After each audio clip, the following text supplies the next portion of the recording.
Isang malakas na palakpak po para sa ating Panginoon. Ngayong umaga po ay darako po tayo sa salita ng ating Panginoon.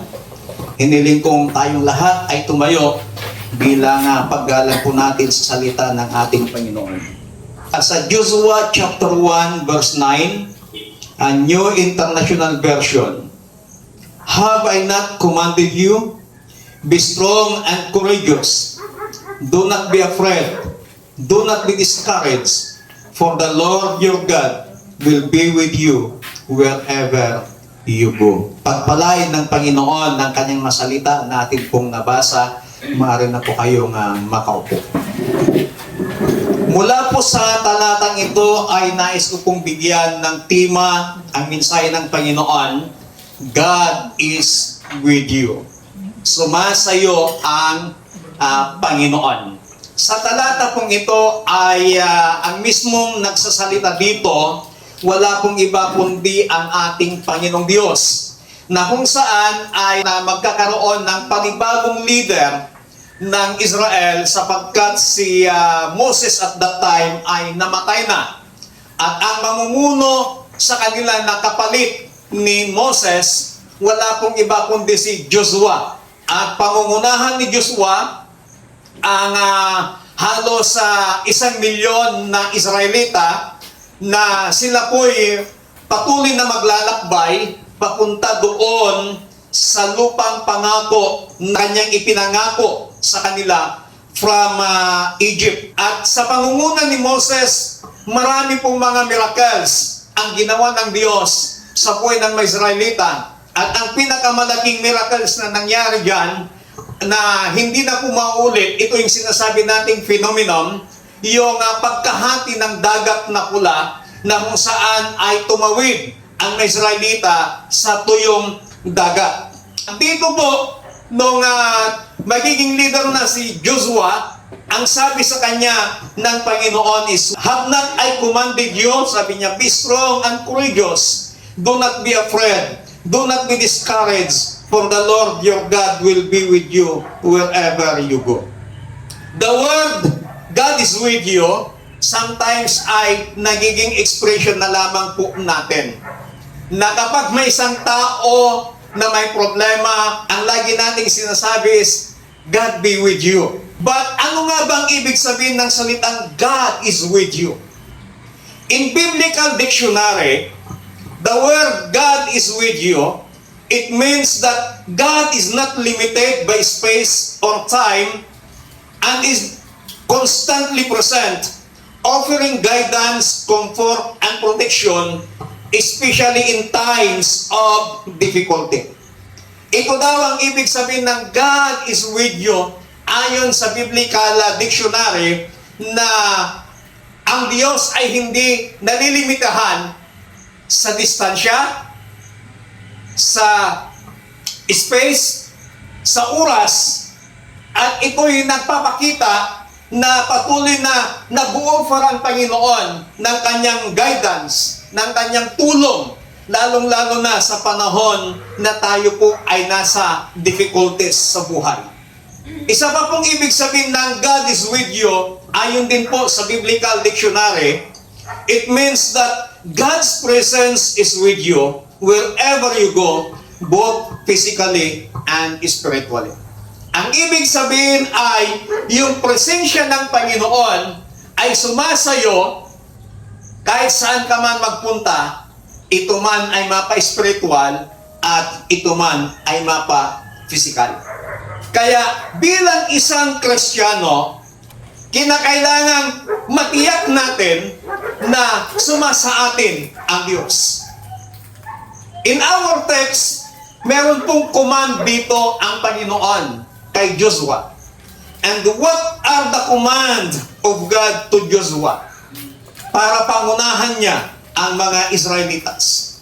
There are 3 commands na makikita po natin ang Panginoon na kanyang ibinigay kay Joshua, at hindi lamang para kay Joshua ang command na ito, kundi para din po sa ating lahat.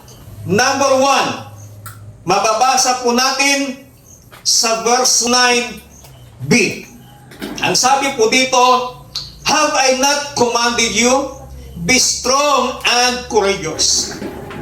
God commands courage. Isa sa mga pinakadakilang katangian na kailangan po natin ngayon na linangin at hasain upang patuloy na magampanan natin yung mission na ibinigay sa atin ng Panginoon ay ang lakas ng loob. Ang tanong dito is, what is courage? Courage is the ability to take a stand in biblical principles. Kapag sinabing lakas ng loob, ikaw ay may kakayahan na tumayo sa mga prinsipyo ayon sa Biblia. Na kahit ano pa ang sasabihin nila sa iyo, ikaw ay tumatayo sa prinsipyo na nakabase sa salita ng Panginoon. Hindi ka natatakot na tayuan ang iyong pananampalataya, hindi ka natatakot na ikaw ay tumayo sa iyong pinaniniwalaan. May lakas ng loob ka na tayuan ang salita ng Panginoon. Courage, the ability to do something that frightens you, being motivated to do something great. Pag ikaw ay may lakas ng loob, ikaw ay may kakayahan na gawin ang isang bagay although na ikaw ay tinatakot, although na ikaw ay nangangamba, sapagkat ang paggawa mo ng isang bagay na meron kang lakas ng loob, ikaw ay namumotivate. Nagkakaroon ka ng motivasyon na yung maliit na bagay na yung ginagawa ay magiging malaki. Sapagkat alam mo na sa sayo, kasama mo ang Panginoon. Courage is not the absence of fear. Pag ikaw ay may courage, pag ikaw ay may lakas ng loob, ibig sabihin, hindi po nangangahulugan na wala ka ng pangamba, wala ka ng pagkatakot. Acknowledge that fear is a natural human emotion, and courage involves facing challenges despite fear. Ang ibig sabihin ng courage is not the absence of fear, na kahit na ikaw ay may pangamba, kahit na ikaw ay medyo natatakot, pero nagkakaroon ka ng lakas ng loob na harapin yung mga challenges sa buhay, na harapin yung mga hamon sa buhay, na harapin yung mga kahirapan sa buhay, na harapin yung mga pagsubok sa buhay. Nagkakaroon ka ng lakas ng loob. Courage is fueled by faith. Ang lakas ng loob, ito po ay pinapangunahan ng pananampalataya. May pangako ang Panginoon na kanyang ibibigay ang lakas para harapin natin ang mga hamon sa buhay. Iba't iba po ang hamon sa buhay na ating kinakaharap. No exempted sa hamon. Marahil may hamon kang kinakaharap sa buhay ngayon. May hamon akong kinakaharap sa buhay. Iba't iba lamang po ng aspeto ng challenges ang nararanasan po natin. But if we have the courage, anumang challenges yan, mapagtatagumpayan po natin. Mapagtatagumpayan po natin because God is with you. Courage is a decision. Courage is a decision to act despite fear and relying on God's strength. Ang lakas ng loob, ito po ay isang desisyon. Why? Ikaw ay magdesisyon kung ikaw ay magpapatuloy o hindi sa kabila ng alam mong may balakid sa harap. Sa kabila ng alam mo na mayroon pong humahadlang upang makamit mong yung pangarap. It is your decision to act kung magpapatuloy ka o hindi. That is courage.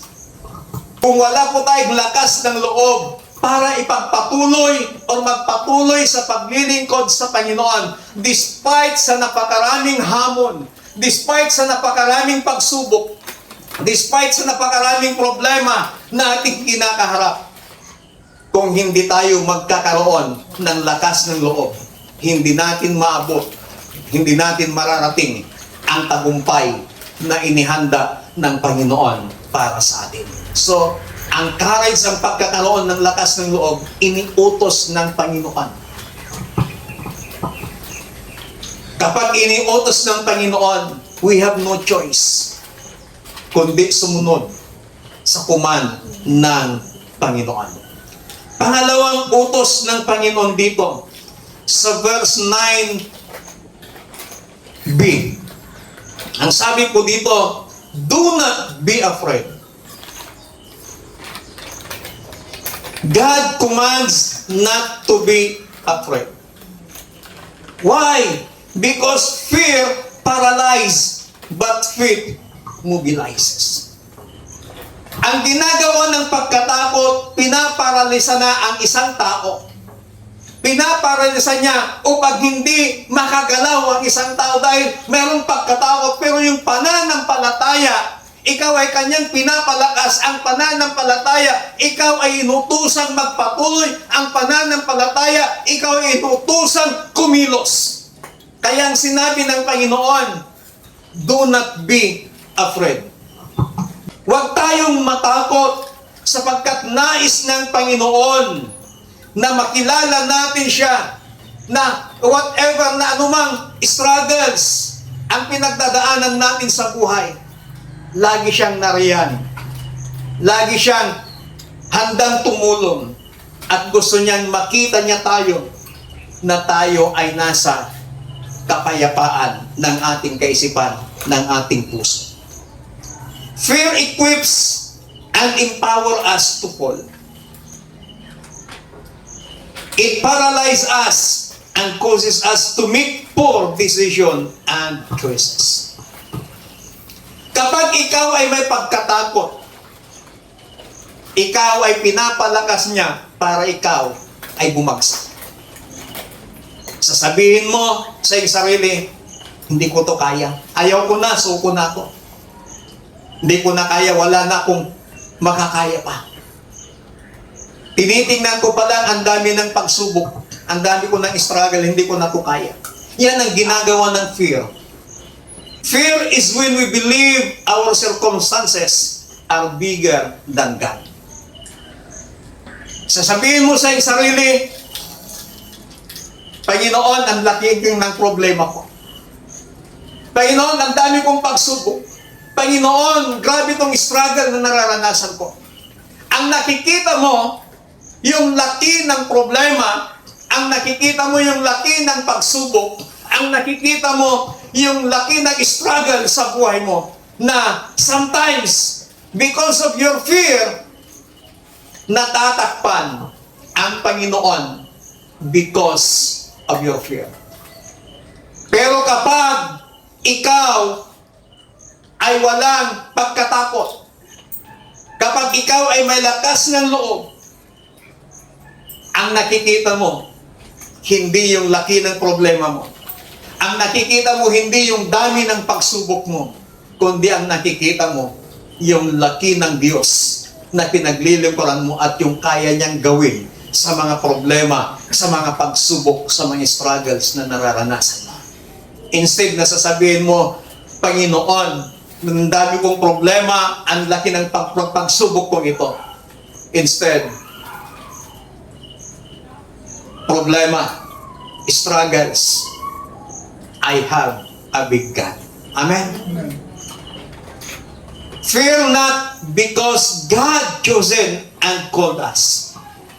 Huwag kang matakot. Why? Because ikaw ay pinili at tinawag ng Panginoon. Kaya pala sinabi ng Diyos kay Joshua na, do not be afraid. Why? Kasi ang Diyos ang pumili at tumawag kay Joshua para pangunahan ang Israelita. Tayo po, hindi tayo ang pumili, hindi tayo ang tumawag sa Diyos, kundi ang Diyos ang pumili, ang Diyos ang tumawag sa iyo.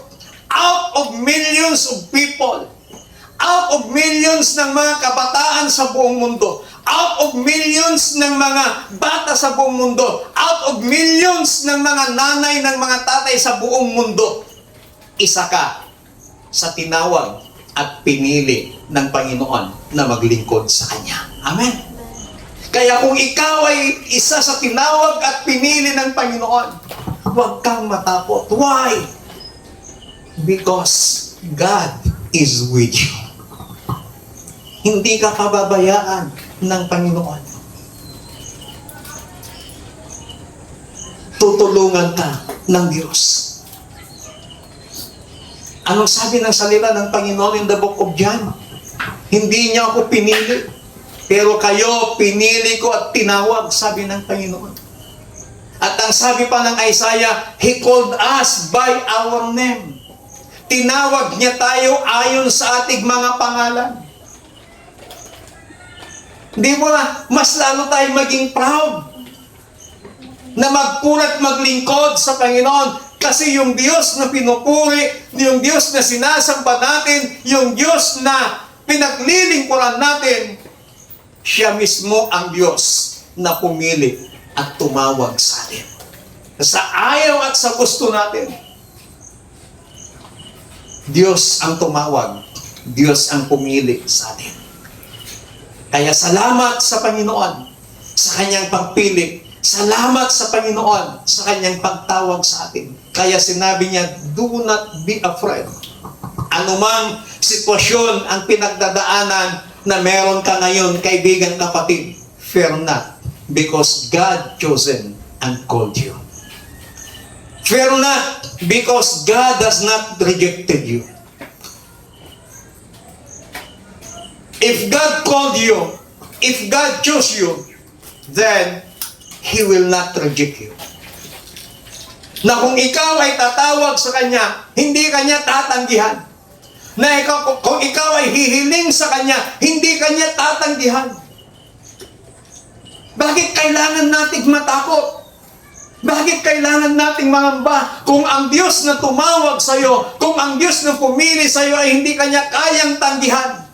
Anytime, anywhere, any moment na kailangan ng Panginoon, He is always there. Andyan siya lagi. Fear not, because God is your God. Amen.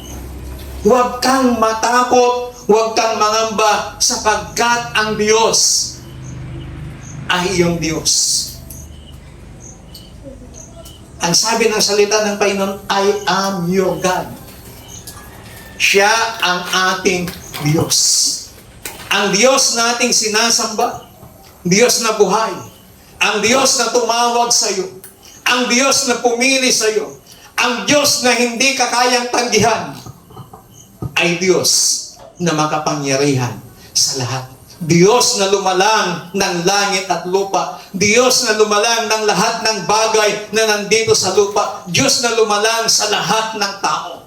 Bakit kailangan mong mangamba? Bakit kailangan mong matakot? Kung ang Diyos na lumalang ng langit at lupa, kung ang Diyos na lumalang ng lahat ng bagay na narito sa ibabaw ng lupa, at kung ang Diyos na lumalang sa tao ay siya ring Diyos na tumawag at pumili sa iyo. At siya rin ang Diyos na hindi Kanya kayang tanggihan. At siya rin yung Diyos na buhay, na gumagabay, naglilingkod tayo sa Kanya, na hindi tayo pinapabayaan. Palakpakan natin ang Panginoon.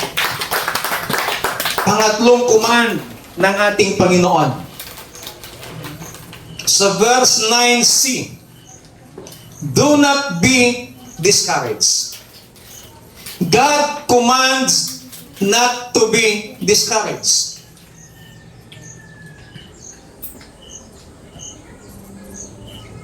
In biblical definition, the word discouragement, it is a lack of courage. It can be caused by opposition, failure, or unmet expectation. Nadi-discourage ang isang tao dahil sa mga opposition, dahil sa mga failure, at dahil hindi nakamit yung kanyang expectations. Nadi-discourage ang tao because it can lead to doubt, fear, and a lack of faith in God. Dahil ang daming kumukontra sa buhay mo, nadi-discourage ka na ng mangarap. Sinasabi mo pa lang yung mga plano mo, dinidiscourage ka na. Inuupos ka na ng mga taong malapit sa'yo. Kaya nadi-discourage ka.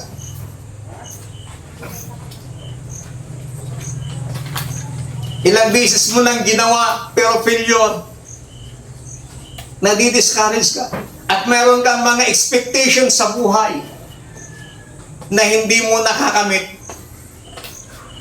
Nadi-discourage ka. Sometimes, pag may nag-imbita sa'yo na isang tao, yung expectation mo, ang taas.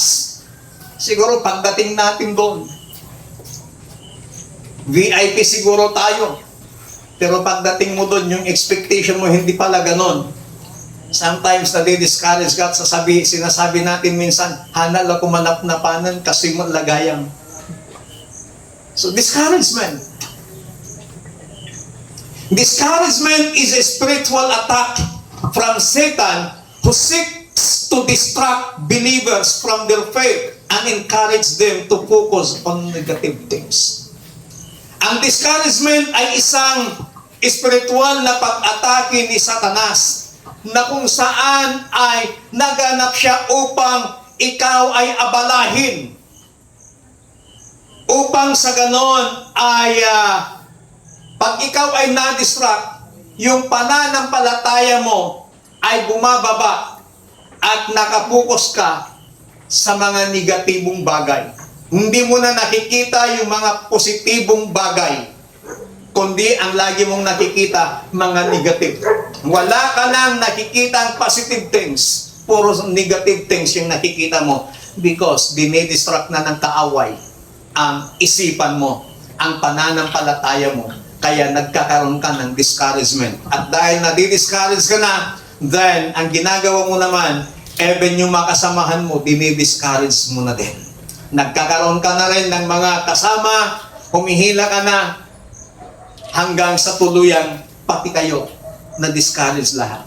Pero alam natin, ang discouragement ay pag-atake pala ng kaaway, spiritual attack na ni Satanas. Discouragement is real, but not final. Everyone faces moments of discouragement. And even Joshua nakaranas as a leader. But God spake to Joshua. Sabi niya, do not be afraid. It's normal na tayo ay nakakaranas ng discouragement, but hindi ito ang final.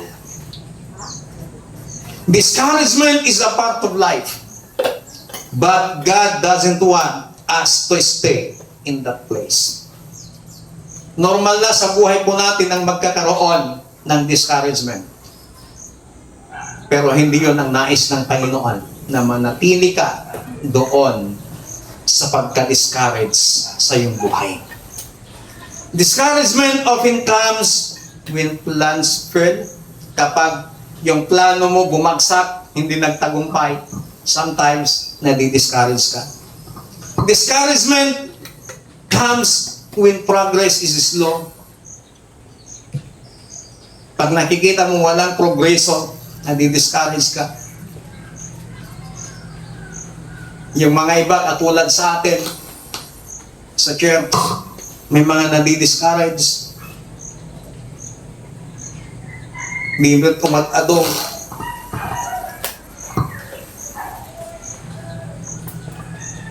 Minsan papasulan na pa yun ti tao. May negative things makita dan aminan. That is spiritual attack of Satan. Discouragement comes when opposition rises. Pag marami ng kumukontra, pag marami ng umuupos, nadi-discourage ka na. At dahil dyan, ayaw mo nang magpatuloy. But ang sabi ng Panginoon kay Joshua, do not be discouraged. Why does God command not to be discouraged? Because discouragement can weaken faith. Papatayin niya ang iyong pananampalataya. At kapag unti-unting pinapatay ng discouragement ang iyong pananampalataya, the sign is puro mga negatibong bagay na ang nakikita mo. Lahat na ng mga galaw ng kapatid mo, kasamahan mo, tinitingnan mo na, wala ka nang makitang positive things sa kanila. Yung 99 na ginawang mabuti sa'yo, nabura na lahat. Ang nakikita mo, yung 1% na pagkakamali ng tao, ang nakita mo na. Nabura na yung 99% na kabutihan na gawa niya sa'yo. Unti-unting binubura ni discouragement yung mga positive things sa isipan mo, sa mata mo, sa buhay mo. At ang pinakamasaklap diyan, pati yung pananampalataya mo, unti-unti mo nang questionin ang Panginoon. Unti-unti nang masasabi mo, na baybayag ako, nagserserbiti apo, apik kanayon mo't nga kastoy, ti mapaspas hamak itibiyag ko. Ang tagal ko nang naniniwala na nanampalataya sa Panginoon, bakit hanggang ngayon ganito pa rin yung buhay ko? Natatakpan na ng mga negatibong bagay yung pananampalataya mo. Pero ang gusto ng Panginoon, na despite all the challenges sa ating mga buhay, makita pa rin natin yung katapatan, makita pa rin natin yung greatness, makita pa rin natin yung kabutihan ng Panginoon sa ating mga buhay. Why God command not to be discouraged? Because God wants us to live by faith, not feelings. Gusto ng Panginoon na tayo ay mamuhay sa pananampalataya, hindi sa nararamdaman. Kung paiiralin po natin yung ating feelings, matatalo po tayo. Kung paiiralin po natin yung ating emotions, matatalo po tayo. Mailalayo po tayo sa paglilingkod sa Panginoon. Mailalayo po tayo sa ating pananampalataya sa Panginoon. But ang sabi ng Biblia, mamuhay tayo ayon sa ating pananampalataya.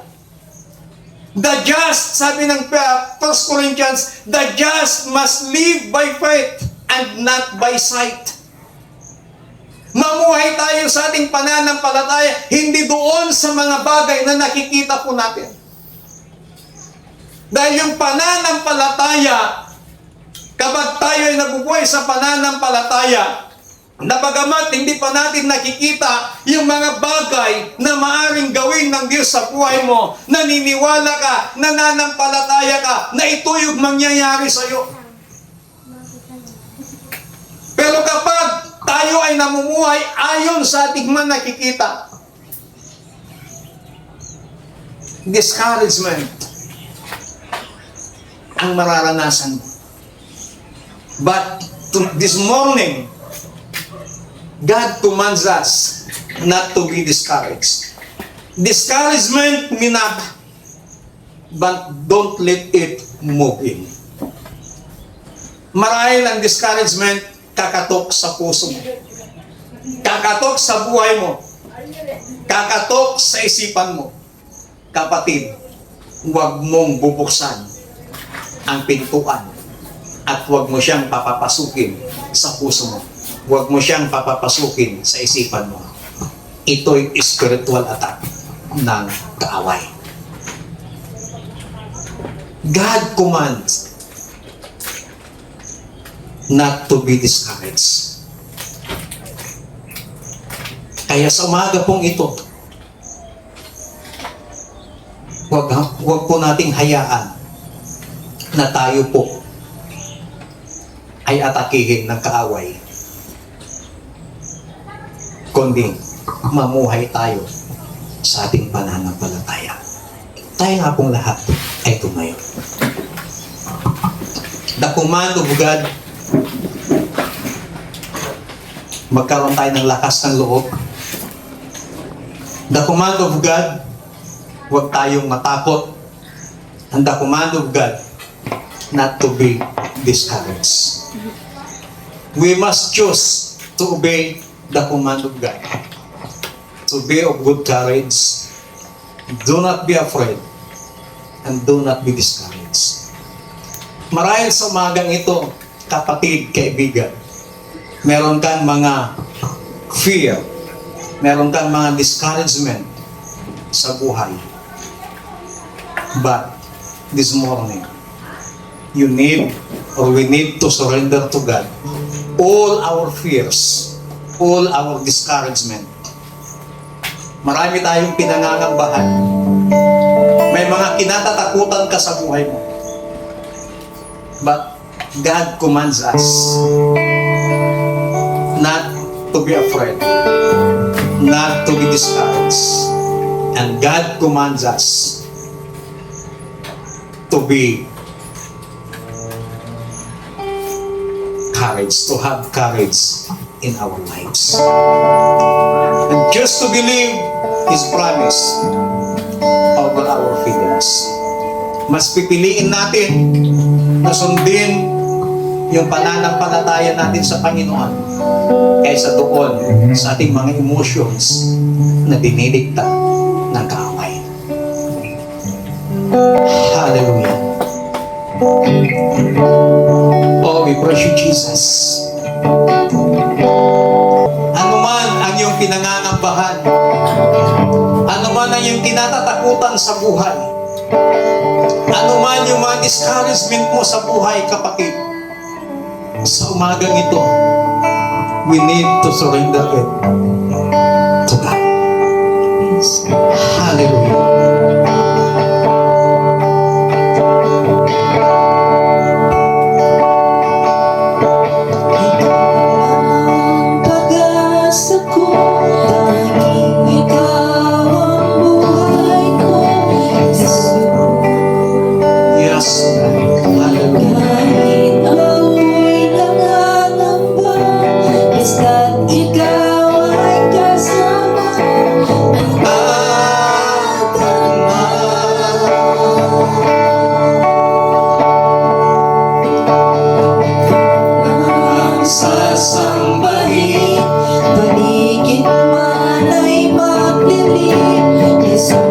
Yes, Lord. Hallelujah.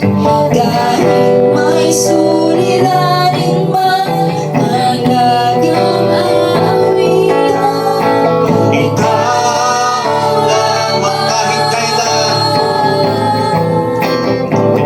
kahit kailan, di ka nagkulang, biyaya mo sa akin laging laan, ang pag-ibig mo